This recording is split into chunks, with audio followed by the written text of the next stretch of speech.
I just like to play chess, and if you win some title or something, it's not over. You just want to continue and to win more games, to play nice chess. Sometimes it works, sometimes not.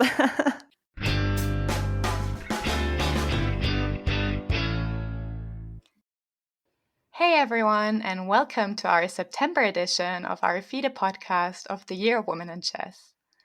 After a short summer break, we're back to introduce you to some more amazing and inspiring women in the world of chess, including chess players, authors, coaches, journalists, and streamers.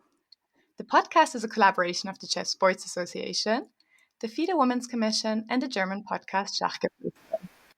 Today's guest carries a Grandmaster title and has a current rating of 2,439. 10 years ago, from 2012 to 2013, she was the Women's World Chess Champion. She's also a key player for her national team. Indeed, her national team managed to win 7 medals at Olympiads with her as a team member, the most recent one being the gold medal at the Olympiad in Chennai, India, just over a month ago.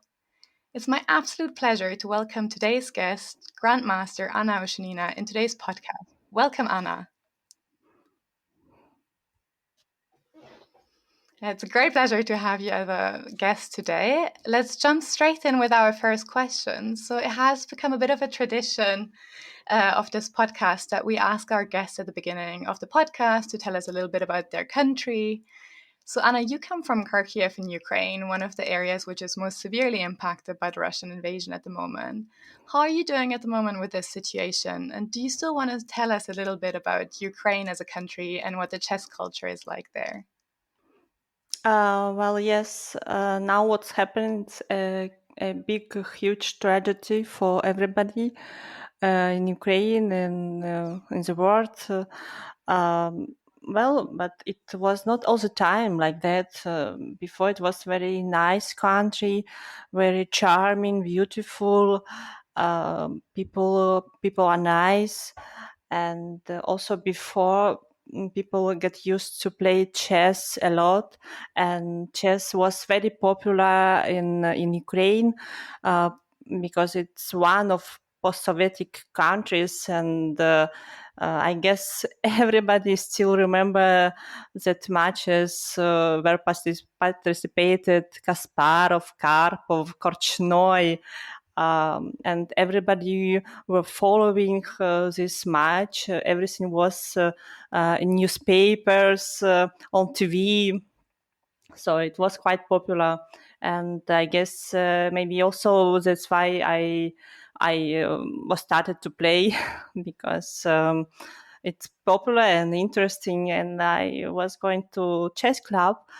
Well, also we had some grandmaster, and many people said it was strong chess school, and also including our city especially, because we had grandmaster like Savon. He was a great player, and like had some achievement, very very brilliant, and of course it was pleasure to learn from such players, like old school, and yes, it's old school of chess Yeah. players.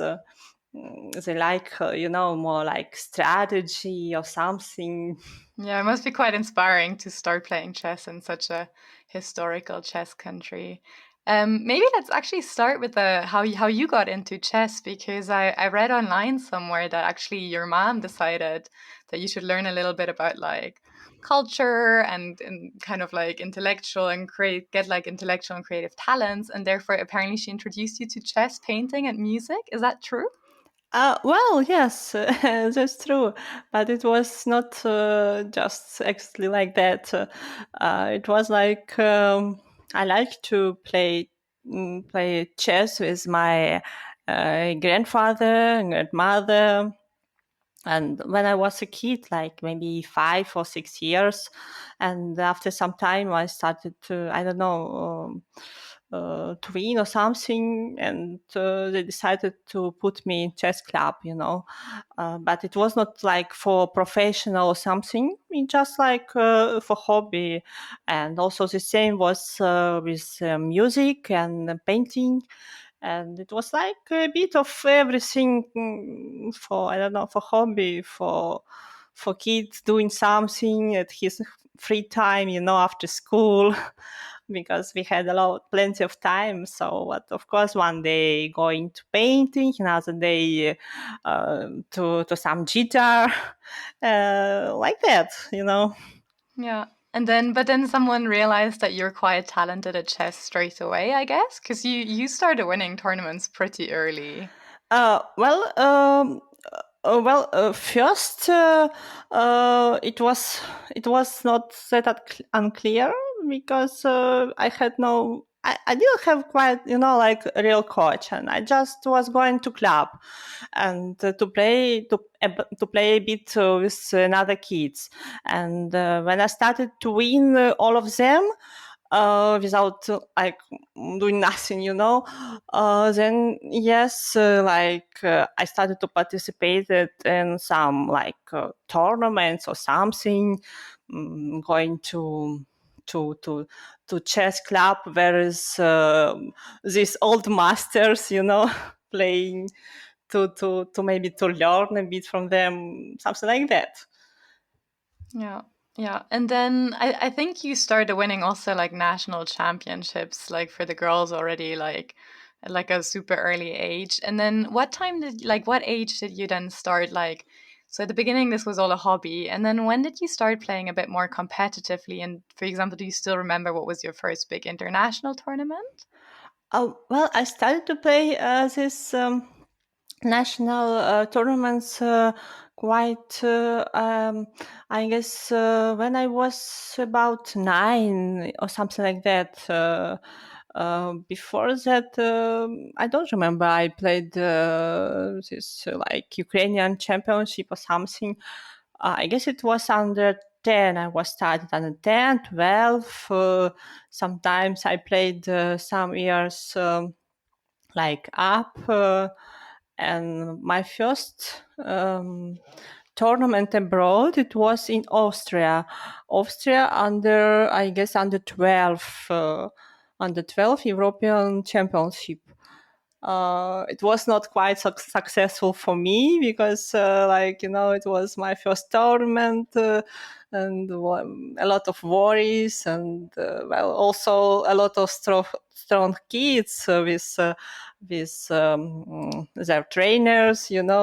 I remember there was even Nona Gaprindashvili, I guess. It's first time I saw her, and she was like a coach, and it was like quite surprising. Yeah, that must have been quite impressive. I can imagine. Yes, yes, yes. She was Yeah. with Georgian girls, and was very also like emotionally. Yeah, yeah, quite inspiring. And then basically you played chess as a hobby, I guess, during high school. And then did you decide after school to go for a professional chess career, or or did you decide first to do something else? Like did you like go to university or start like another daytime job, or was it very clear from you early on, or like that you wanted to do chess professionally? Well, no, of course, I was going to university. I was like doing like management with sport, like this near the sport stuff. And I guess during my study in university, it was like more like I decided to be like more professional, because I like already to play chess, to play tournaments, like these competitions. Yes, it was like about after school, and this time in university. Interesting, yeah. And nowadays you do chess like full time? Sorry. You do chess full time now as a full time profession. So what does like a typical day or like a typical week in your life look like? Like what can we imagine a typical chess life to look like? Yes, for now it's like only chess. Sometimes also teaching chess, like another students.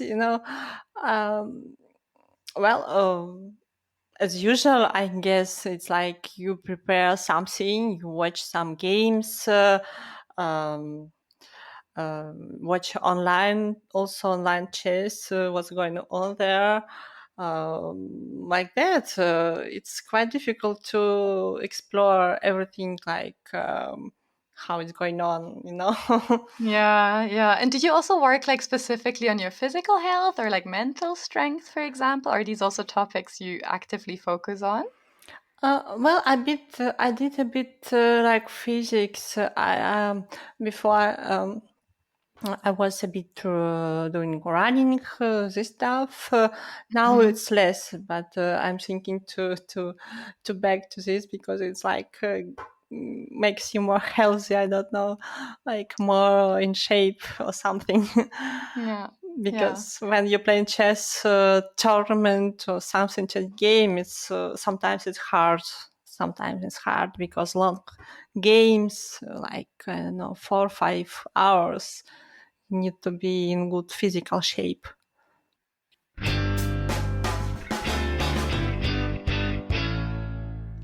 Dear listeners, we would like to use the opportunity of having Anna as a guest from Ukraine to remind you about the ongoing Russian invasion of Ukraine. Whereas the news coverage of what happens in Ukraine becomes less present as time passes, the situation there is still difficult, with many people dying and even more suffering. We just want to remind you that we stand with our Ukrainian chess friends and the people in Ukraine. These people still need our continuous support. If you would like to donate in support of Ukraine, we will link some of the many charities in the description below. Every little helps. Thank you.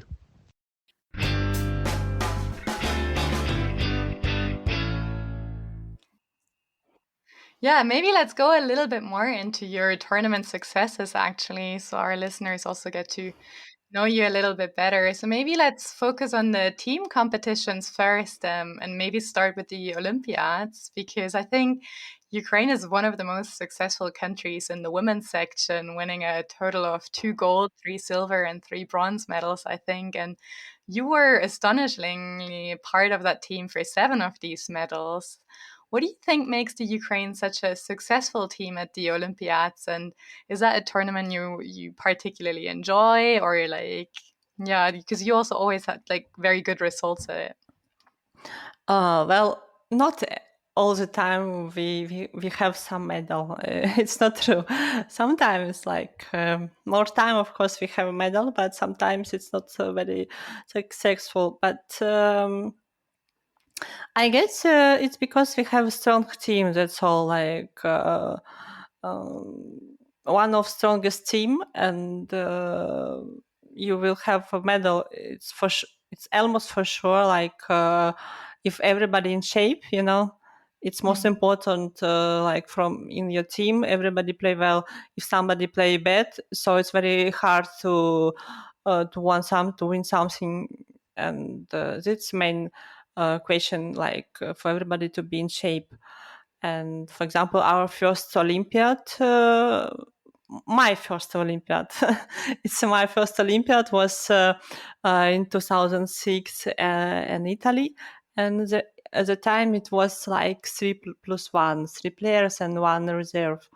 And we won the time like very easy, like with I don't know, like I don't know if there will be, I don't know, maybe 10 rounds more, we will win 10 rounds more, because everybody the time played like very well in shape, and like mm, very good. Yeah. And this year, it seems like also everyone was in a fantastic shape because so the Chess Olympiad took place in Chennai in India just over maybe over a month ago. So do you want to tell us a little bit about the tournament, how it went for you guys this time, and how you personally kind of like what your personal feels were about the tournament? Well, I guess this time we were in optimal with optimal players, and I don't know, It was maybe yes, maybe you're right. Like everybody played well, and we did what we could. But also the last round, it was not that clear because truthfully to say, it was like highest chances that India will win because there was leading all the time and the team was good. Okay, sometimes they make draw or something like and of course they had a lot of lucky. So of course, I know it was like almost no doubt they will win because also is in India like so much support and like you're at home. Even walls helps you. So in the last round, so it was like fight for second and third place. Actually, I mean before the round, because who could know that India will lose that last match, and I guess if they make draw, they were first. Yeah, yeah, it was a heartbeat final because, as you said, so India was in the lead and Ukraine, I think, started in fourth position, and India Yes. the last game 3-1 against the US. For your personal match, I thought in last round you were playing Olivia Kilobosa, who played a really strong tournament. So, what was your kind of expectation going into the last game? No, she played very good and had a brilliant results. And I had never played with her before, and it was like a bit. Mm, I feel like a bit strange because okay, with such result and you never played with such opponent, you don't know what to expect. Also, this is last round, like a bit of pressure. Also, the round in the early morning. So, well, I just wanted to play solid, and okay, we will see what will be. And well, she played well, and okay, of course she could play it a bit better some moves, but okay, overall she played bad. And in the end, I guess it was draw. Like it was looking like easy draw. Like Yeah. okay, and okay, I think okay, draw, what to do. But then she made some mistakes. I guess she also saw it was like it should be draw very easy. And after she made some mistakes, and already it's not draw, and we won the match. But it's like that. Yeah. Yes. Yeah, amazing. So everything worked out for Ukraine. You managed to finish in the first position. So congrats again on that. Thank you. Thank you. I also wanted to ask if you go to these tournaments, like the Olympiad, for me as a viewer, I always see a lot about the atmosphere there. But can you, as a player, are you so focused on the tournament or that you basically just focus on your chess, or can you actually take in this atmosphere? Like, did you go to, like, for example, this opening ceremony, or do you have like a chance to kind of, I don't know, like enjoy the famous Bermuda party, or are you like basically one of these players that focuses completely on her tournament? Uh, Unfortunately, we didn't go to those open ceremony because we were just tired after many hours of travel, and we Yeah. stay in the hotel. But free day, we join a lot. We go out and to show around this old famous stuff. And actually we like a lot. Like I don't know, we join a lot, and um, I don't know, maybe one day we will come back to India to visit more places because such a old culture, history, it's quite impressive. Yeah, yeah. And what is the atmosphere? What was the atmosphere like in the Ukrainian team during because you said the strongest team always wins, but I feel like very often in these team competitions it's quite important to have a good atmosphere in the team and for players to get along. No. We are fine. Everything was smooth without any conflict or something. Like we just wanted to play our best, and that's all. Like like all the time, and we'll see what will be. Yeah. Then maybe we can move a little bit away from the team competitions and talk a little bit about your individual successes. Biggest one, or one of the biggest ones, I don't know what you actually rate personally your biggest one, but for me it's probably winning the Women's World Championship, which you did in 2012. Yeah. And I think back then it was like this knockout format with 64 players. And you were actually seated in position 30, I think, when I checked up. So like one of well, like in the middle somewhere. So what were your ambitions to go into the tournament? Did you just like, do you kind of like set yourself a goal in these tournaments, or do you just go in saying, okay, I want to play good chess? No, that is like when you go to any tournament, you cannot say I will win or something. You, of course, you want to win, but on the other hand, you want to just to show the good play and to good games. And okay, if everything will be good, you can win. You know, I mean. But at the tournament, I just wanted to show good play, and we will see what will be. You know. Yeah. And then, of course, that went very smooth. So first it was the knockout stage. And how does it work? So you went to that tournament with a coach, or you just went by yourself and you had like a preparation? Like what kind of, how was it during the tournament? Like how does it work for you? Well.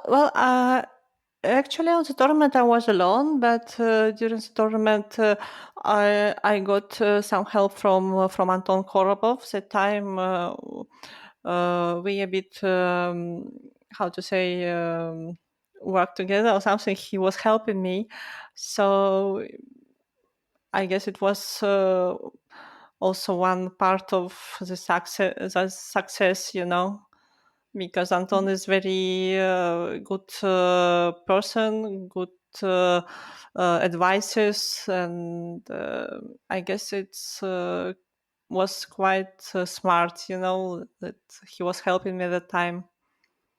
Yeah.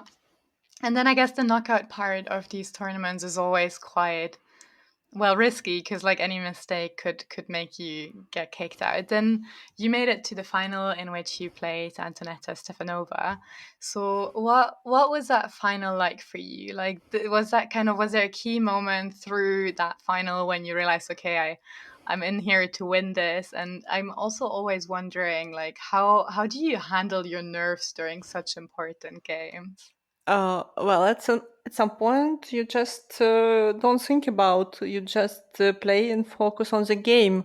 It's already after the game you start to nervous to think like, okay, tomorrow I don't know. I need to make draw, and if I make draw, I will win this tournament. And I could not make draw. I lost, and.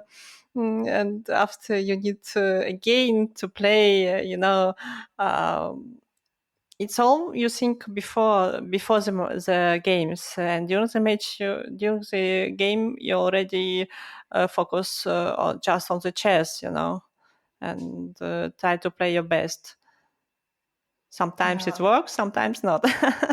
The time That sounds very easy, you know, like I feel like it for me, and I play at a much, much lower level, so I'm like a club player. I struggle much more like dealing with these pressure situations. And for me, I'm not playing for anything like a women's world championship title. yeah. But yeah, okay, so that was like when you won your first big title. And do you feel like, did anything majorly change for you after? Like, for example, was it like a boost in self-confidence, or did you get invited to more tournaments, or was it kind of like everything just stayed a little bit how it was, and it was just for you privately that you reached this goal?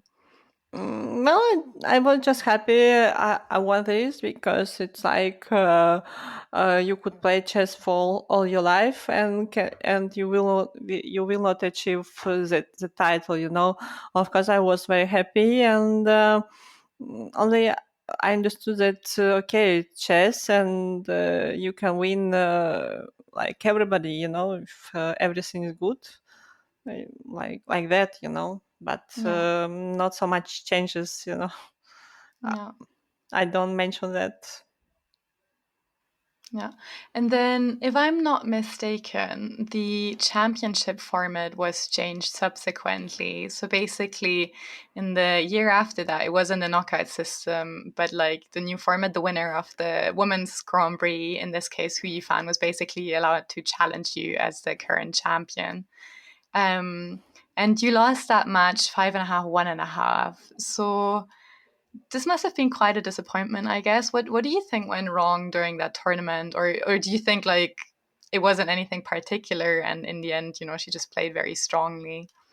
Well, I guess I just prepared not quite well to the match, and I did not I did not maybe expect how it will be, because before that I never played such matches or something of course I played this knockout or something, but long match I did not play, and it was some specific. But also, I want to mention it was in China, and this it was weather was very humidity, and was very hard to go out, and for me it's very hard to be inside all the time, with this air conditioner, and you can go out, and if you go out it's like you almost die. Well, this was hard. Also, some other moments, but main stuff, in my opinion, just was not well prepared for the match. That's all. Mm. How do you generally prepare? So because you're like continuously working on your chess, of course, but then I guess like for big tournaments, you particularly prepare beforehand in terms of like openings, and I guess that was one of these tournaments where you had a specific preparation for. For match for with Fan. Oh, Yeah. well, yes, I guess she was prepared a bit better. Sometimes surprised me with opening, and well, if I could come back, come back, of course I would change some stuff with my preparation, and for sure I'm not. I could not say for sure it will be change the results, but at least it will be more like some fight or something. Yeah. Yeah. Okay. And when we talk about like these situations where maybe, I don't know, as here where it was like a clear loss or something where it's maybe a bit of frustration or a disappointment, I also found online that in the Women's Grand Prix in 2013, you had basically an endgame with a bishop and knight against a lone king, against Olga Guria. Yeah. And the game actually ended in a draw as you're unable to checkmate within 50 moves. And I was wondering how you felt during that situation, and again, whether these things stay with you for a long time, or if you're kind of good at I don't know, being annoyed about them or upset about them, but then kind of putting them away. Yes, it was very very funny. The day it was very hard game. Uh, I mean, the game was actually hard because it's was before we achieve that position, knight and bishop. It was maybe 5 or more hours before, Mm-hmm. and with a lot of calculations. And Olga defended well, and it was a really hard game. And after we achieved this position, and already I don't know, I guess not in best physical conditions, and just and of course I learned this stuff, and I know how to make them. But during the game, when you have I don't know, limited time, 30 seconds or something, or 1 minute, like uh, it's like looking like king go out, escape from the corner. And well, it wasn't a draw, but okay, nothing bad happened. Okay, it's not a tragedy, not a finish of the life, Okay, it just happened. For sure, another grandmaster could make also a lot of mistakes. So Yeah, I actually saw quite a lot of games of title players come someone like put them all together, and you're clearly not the only one. And as I said, like with the time pressure and stuff, Yes, it's really like of course, different. if normally if you relax, like okay, you have this position, okay, just very easy. But after 5 hours, okay, it's not excuse. I just I just say how it was. Yeah. Okay, well, okay, like getting rid of that negative thoughts, and let's focus on something It's just super funny. positive again. Yeah, let's focus on something super positive again, because you actually in 2016 added another prestigious trophy to your collection because you won the European Women's Championship as well. Yeah, true. And you played a really strong tournament. I think you were unbeaten, so only draws and wins, not a single loss. And True. yeah, Yes, well, and it was in Romania. yeah. So again, tell us a little bit about that tournament, and because you were in the lead of the table for quite a long time, I think from round 8 onwards, and basically, is that already when you start thinking of, okay, I can win this title, or is this still like so early in the tournament that anything could happen and you're just focusing on the individual games and are still pretty calm? I guess I already wanted to win the tournament because it's like you understand, like no, because the tournament I feel like I play well and I control my game, and I feel like I could win the tournament in the end. I mean, not from the first round, of course, but in the end of the tournament, I already feel like I could do that. Just need to be a bit accurate, and I hope like I will win. Yeah. And then, I mean, that did happen. And I mean, that was another success you had. And I was wondering, by that time you had won so many things. You had won the European Championship and the World Championship title and so many Olympiads. What still keeps you going after all that? Like, what kind of, do you still have a specific ambition, or is it just that you enjoy chess? Well, I don't know. Maybe I win some tournament, and after I relax or something. I don't know. Maybe something like that, and maybe some bad tournaments after, and I gain one. I think, okay, what is this? I want to win some like tournaments or something, and start to maybe more serious or something. I don't know how to explain that, but I just like to play chess, and if you win some title or something, it's not over. You just want to continue and to win more games, to play nice chess, some ideas in the game, not only some lines or something. Now Mhm. chess has become very popular, like some lines only, engine or something. You prepare at home with engine, and after you come and just show what engine says. This is like something very strange. I like some ideas or something. Yeah. I guess like a lot of it's true that like the computers and stuff changed a lot of the chess. Yes, because now a lot of people just prepare lines, and it's like you play against lines, like what engines say. Yeah. Yeah, maybe we can change topic a little bit because you already mentioned before that you're also doing a little bit of coaching. And I also saw that during Corona, you basically were putting a post on your Instagram saying you're looking for more students. And I was wondering whether how you feel about the coaching, if this is something you also very much enjoy, and how many students you have, for example. Well, yes, I like coaching, and for now I don't have a lot of students because I have no much time. But some I have. Well, they're improving.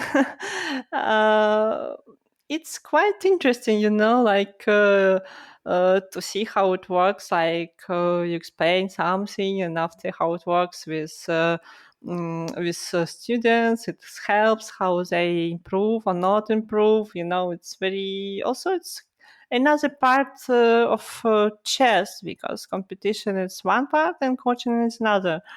So I guess many players after also take this another part, enjoying to play to coaching, because I know some players, also active players, for now also make coaching stuff. Yeah, And and the people you coach is like individual people, and they're very strong players, or they're amateur players. well, mostly it's amateur. Like Mhm. they just want to improve something, improve rating or something, opening, whatever. Do you feel that the coaching sometimes also helps your own chess? Like, because you go through like very basic things again, or maybe sometimes people say that when they explain stuff, they also helps them to remember, or is it you feel that doesn't affect your own chess very much? Well, it's. I guess it depends which level of students you have. If you have more how to say more advanced students, it helps you because, for example, even these end games or something, you watch with them, and you also like improve. One time was with me happening like I was working with or one grandmaster was working with me. Was also say like that, cooperation or something, but Mhm. not very strong, not top or something like basic level, like Mhm. 500 or even less, like that. I will not tell the name, but anyway. And after, I don't know, maybe half months or something like of this cooperation, he won some tournament, unexpected. So Oh, for him, that's for sure was very good, yeah, So you should take absolutely should take some of these credits. yes, yes. Okay, cool, interesting. Maybe we talk because we just talked about how chess was changed through engines. We can also talk about one of the other big changes which we had in chess, which was basically that during Corona, especially the online chess got Yeah, quite yeah. Yeah, and it's getting more popular, very popular during Corona when everybody's stuck at home and what to do. Let's play chess online. Yes. and you also play tournaments online. Do you just also sometimes play? So, like I saw for sure you played the Women's Speed Chess Championship. Yes, yes, true, true. Was lucky. Was very lucky there. You would say you were lucky because I think again it was like a knockout system at the beginning, and you made it into the final, which was incredibly close and very nerve wracking. I have to say. Uh, Yes, but I was very yes, but also without lucky you cannot win. But at the time, of course, I guess Gunina should to be in final because she lost to whom she lose. She lost to somebody and did not go to final, I guess, because mhm. I was watching like three or something with whom she will play, and I was thinking, okay, I'm not going to final. It's like almost like 99% because she played very well blitz, and I was sure she will go to the final. Like I was Mhm. not expected to play final. But then you made it, and it went very well. And it's how do you feel about these like short time controls? Like it was, I think, 5 minutes, 3 minutes, and 1 minute, both with a 1 second increment. Is that something you generally enjoy? Well, actually, um, before I did not like so much, but this 1 minute, like sometime before this was the tournament, maybe I don't know, like half an year before, like I was curious, what is this? Why people like this 1 minute? But I played. What is this? What? Because like you play fast and what? It's like no chess, I was thinking. And after I was trying myself, but I was played without increment, like just 1 minute. And after that, I played almost all my games 1 minute. So, so maybe it was one part of my successful because I train 1 minute, without knowing that it will be useful for me after. Do you still sometimes nowadays just play these 1 minute games, I don't know, in the evening or something for fun? Or did you stop again? Well, now I played much less because I understood like for real chess, it's not very useful, just because you just play with hand and you miss a lot of opportunities. And I don't know. Sometimes in the end, it's like who have better internet, who have a better pre-move, move, and now I don't play so much. Like sometimes, but not like before. Yeah. And I guess another problem about these internet tournaments is also that cheating is always a big thing. I guess not so much in the bullet games, but I don't know if you have followed the recent chess drama around Hans Niemann and that he admitted cheating in these online games before. But I don't know if you follow these things at all. Well, I saw news because like Magnus quit the tournament after lose with White, and I did not understand why.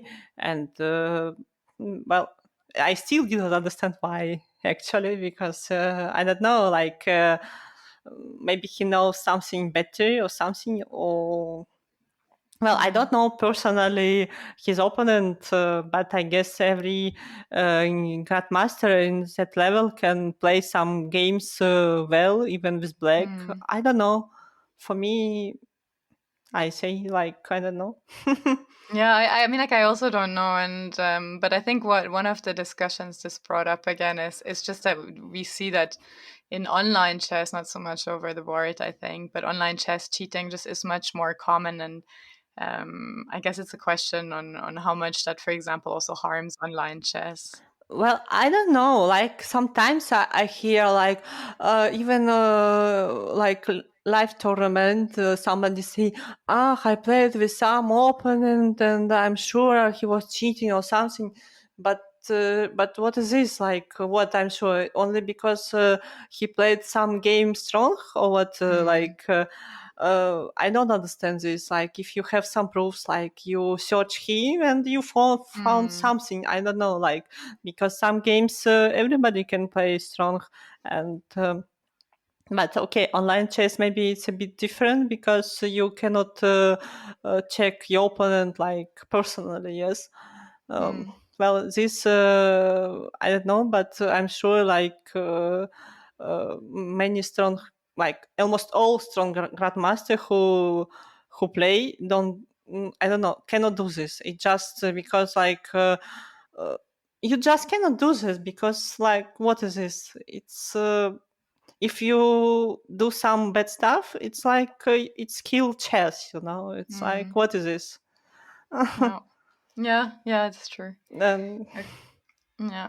Okay, maybe let's move away a little bit from the hardcore chess talk, I would say. I have some more questions for you, maybe, I don't know, a bit like more personal, because first of all, I read that you received a Honored Master of Sports award. I'm not sure how good the English translation is, whether you even know what I'm talking about, but I think it's like a national award you obtained that's like can be given to all sports people. sorry, national award and I think in Wikipedia is considered the honored master of sports. I think it's like probably like a national award you received or something. I don't know, national master or national grandmaster. You mean this or what? No. I think it's like a more like it's nothing like a not a title in chess, but like a something like an award you received from the Ukraine or from your country. No. Oh well, it's No. curious. Okay. Uh, Yeah, maybe it's a bad translation. Okay, no, well.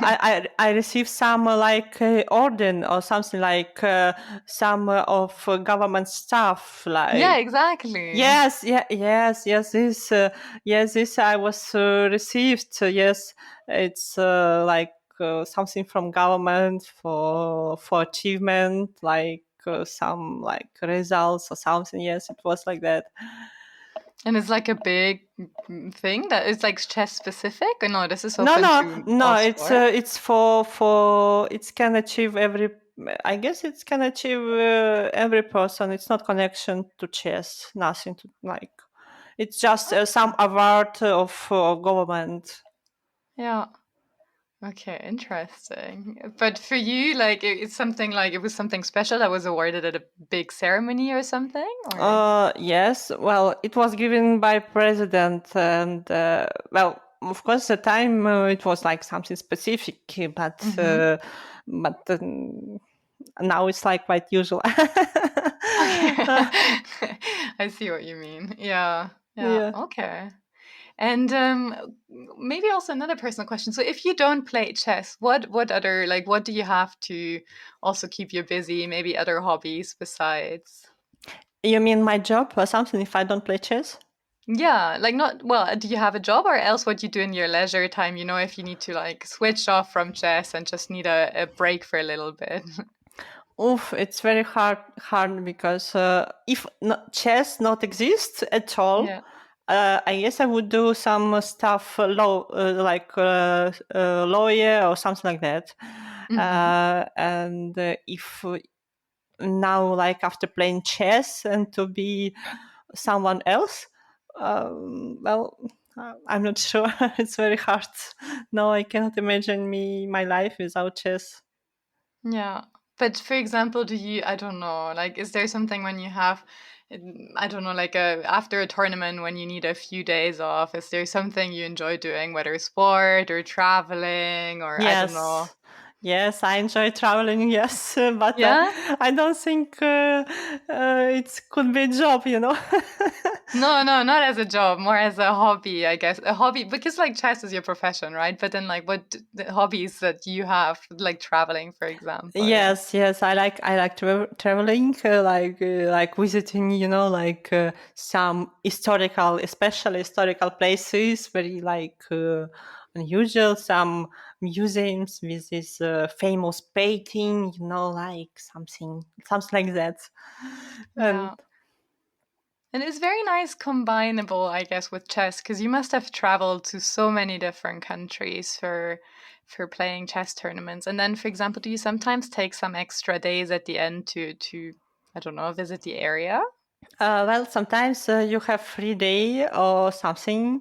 Well, if it's a very interesting place, of course you will take some extra day or something.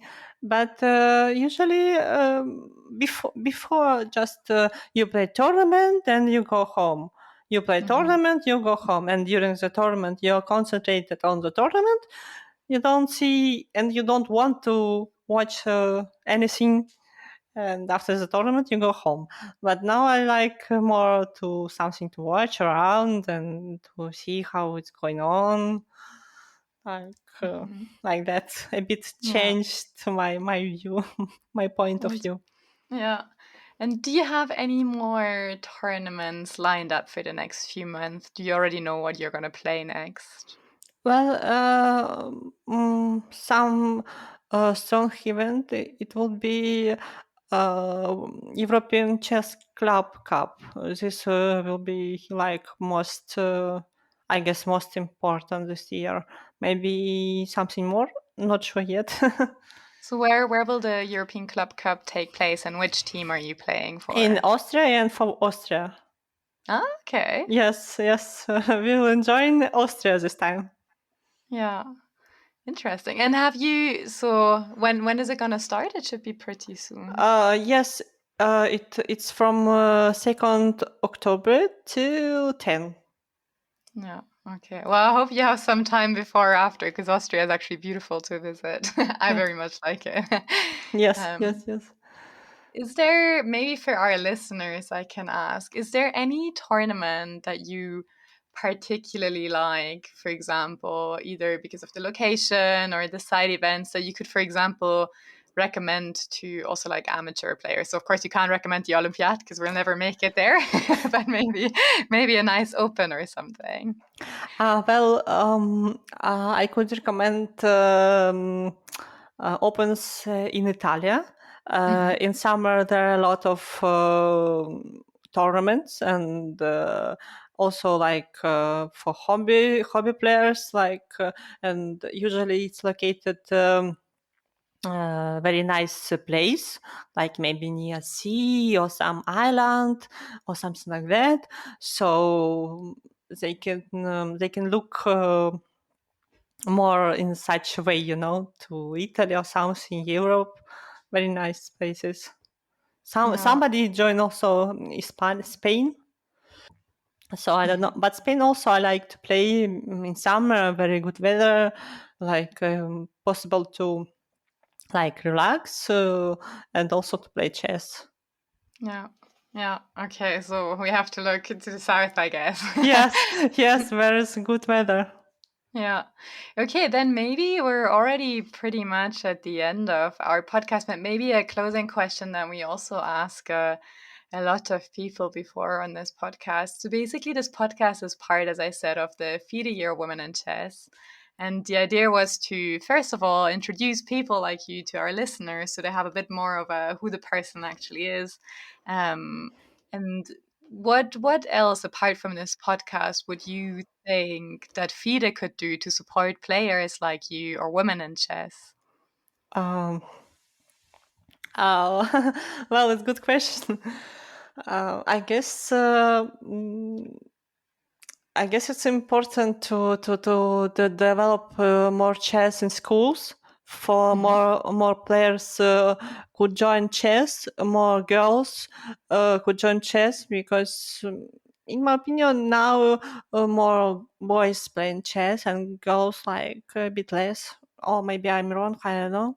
But more chess in the school and maybe some more tournaments just for women or something. Are you generally, because I guess there's also maybe one last question, because it's also quite a controversial topic whether there should be women or female specific tournaments or whether they should always play in the open section. Does that mean you're quite supportive of the female tournaments? I like female tournaments because to be on the same level with men, it's quite difficult because also it's like many stuff because also women make more stuff than men. In my opinion, like I don't know, she need to go to this hairdresser to buy nice clothes to look well, but men don't need this, they can wear some suit and that's all, and they're nice, but women should make more stuff. And also I guess main problem is with coach, with trainer, because if you want to be top, you need to work, I don't know, 10 hours per day with very strong coach and play all the time only men tournament like you did, like it's not like for everybody. I don't think like for now like women can make this. Of course maybe some of them can make, but mostly not. So I guess should be like more women tournaments, in my opinion. It's only my opinion. Yeah, no, it was very interesting because, as I said, I'm also a supporter of the women tournaments, but I know that sometimes they're very controversial. No, I like also to play main tournaments. It's also nice to play there, and I like it. I enjoy, but it's hard to win prize there. If you playing with I don't know 2,700, well, it's hard to win them. Yeah. Well, thank you so much for your opinion on that, and generally for taking the time today to come on our podcast and tell the listeners a little bit about your amazing career in chess and all the successes you had. And it was very interesting to get a bit of an insight. So thank you very much for being our guest today. Thank you very much. Thank you very much for everybody.